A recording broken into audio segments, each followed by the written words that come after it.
All right, let's talk about exploitative plays. What does an exploitative play mean?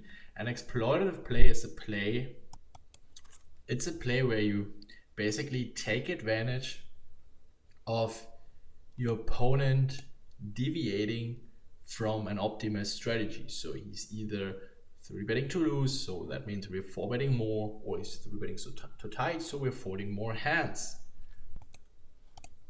So what is an exploitative play?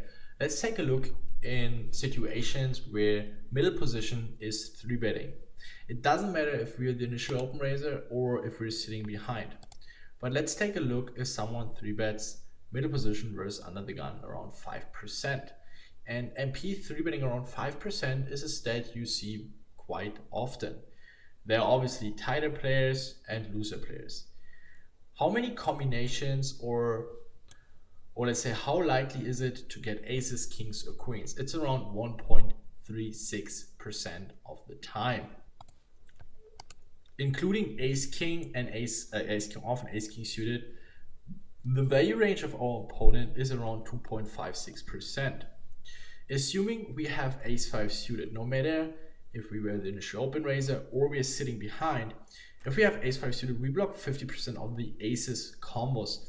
Villain's value range, consisting of queens to aces, drops from 1.36% to 1.11%. Why am I only talking about queens to aces? Very often people flat call ace king in middle position versus under the gun when the stack sizes are more deeper, which also makes totally sense. Against under the gun, you don't necessarily have to re-raise or 3-bet ace king off or ace king suited pre-flop. Very often both options have relatively same value. Again, remember what I've been teaching in the very first video of the pre-flop course, flat calling, oh no, sorry, it was in the 3-bet course, that sometimes if you have weaker opponents sitting behind, it is better to flat call a hand like ace king, because having a weaker opponent in the pot is benefits your EV tremendously. So, and if we also consider the fact that ace 5 suited also blocks ace king off and ace king suited, and assuming he would 3-bet ace king off and ace king suited, his value 3-betting range drops from 2.56% to around 1.96%. So just because us having the ace x blocker decreases his value range by around 20 to 25%. So here you can see how important blockers can be. So for example, queen jack would not be a good bluff 4-bet hand because we block lots of villains bluffs and only a few value hands. So here, let's take a look what villain might bluff with. It would be something like queen jack suited, jack 10 suited, queen 10 suited, those kind of hands. So we're not really blocking his value range. So if he 3-bets 5%, his value range might remain at around 2.56%. Maybe it drops a bit because we have a queen blocker, so let's say around 2.4, 2.3%. Yet we're also decreasing the bluffing part, or yeah, the bluffing part automatically decreases because we are blocking his potential bluff hands. So that makes it more likely that our opponent actually has a value hand. So be aware of what hands you choose when 4-bet bluffing. Yet, obviously with ace 5 suited, we also block our opponent's bluffing range. Don't get me wrong, but here we also block his value range tremendously. And with a hand like queen jack, we're not really blocking his value range, but we're blocking his bluffing range. So how can we take advantage of that? Very often good racks flat ace king in MP in order to keep the pot small, which also makes a lot of sense, especially with deeper stack size. You don't want to play 100 or 150 big blind pot with ace king and a 4-bet or even a 3-bet pot. So if you're sitting in the blinds, cold 4-bet bluffing or bluff 4-betting a lot against someone who's 3-betting more than 5% from MP with ace x or king x type of hands is something you should consider. You should have it in your repertoire. And if you want to choose hands to cold 4-bet bluff with, so let's assume someone is opening from under the gun and another opponent is 3-betting for middle position, and we're in the small blind or big blind, you should choose hands like ace-5 suited, where we block aces and ace-king.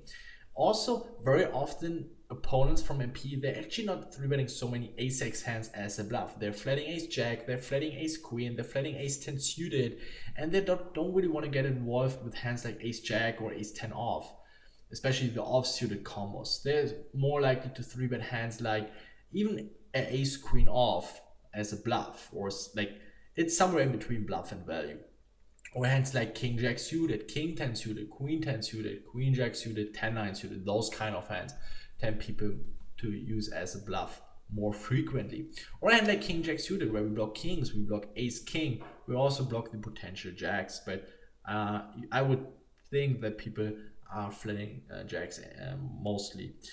Anyway, you have to be aware of the stack size. This is something I advise for more deeper stack size. If someone has 50 big blinds, obviously he will also 3-bet for value, maybe even jacks or even tens, or even all the ace king combos. And then his 5% range consists of more value hands. But again, with 100 big blinds, he might flat jacks, he might flat ace king, so his value range is actually not that much or not that wide. And then obviously the part or the fraction of his bluffs is way wider. And even you will face opponents who 3-bet 6, 7, or 8% from MP. And then against those opponents, it's time to execute, it's time to apply these exploitative plays, because it looks super strong. And if they have anything but aces, kings, or queens, they will let go of their bluffs for sure. Don't do it against maniacs or recreational players, no matter what they're 3-betting. But if you follow the advice I've been giving you at the beginning of this course, don't 4-bet bluff against maniacs, recreational players, or nits. Okay, another exploitative play you can use, or you can take as an advantage, is use ICM for your advantage. There are situations where we might be committed chip EV wise, but we're not committed dollar EV wise.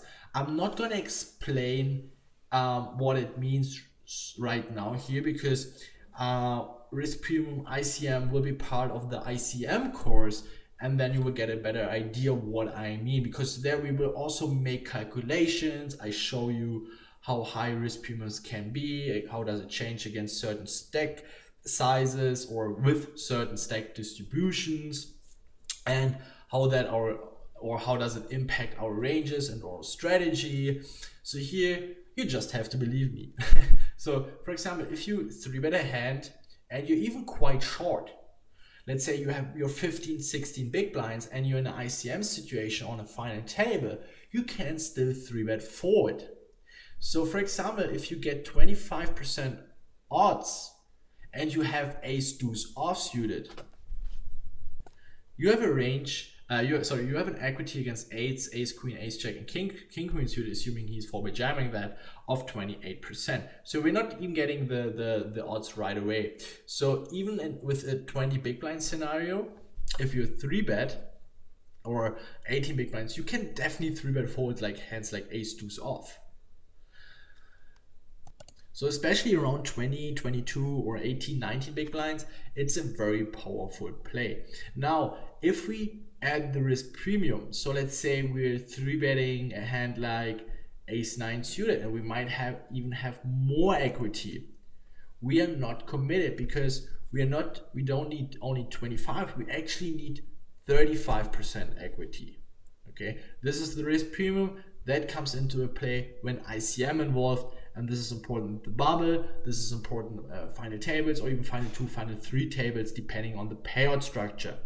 And this risk premium changes. Here I just said, okay, I'm assuming we have 10%.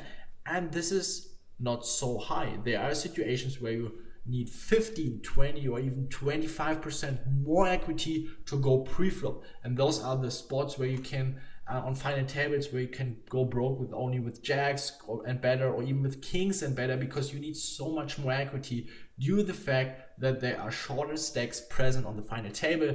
So you basically have to wait until they bust, and then you can go broke a little bit looser. But until that, you have to play tight, you have to be very cautious, because ICM forces you to play tight.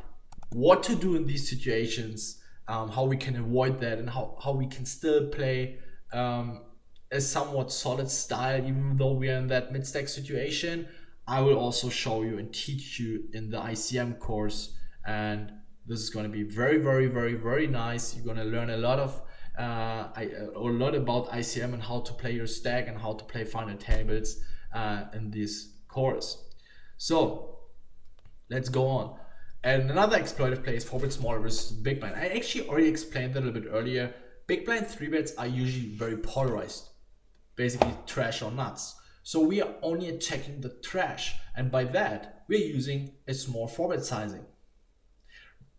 Versus a small blind, we have to 4-bet bigger since the range is stronger. As easy as that. Otherwise, he's getting a too good price, and he's forced mathematically to call his entire range, and he's not really doing a mistake, right? If we 4-bet too small, he's not doing a mistake calling with a hand like Jack 10 suited, because he's getting the odds right away. And what it means, smaller or bigger, remember the slides earlier, I have taught you what sizings you should apply.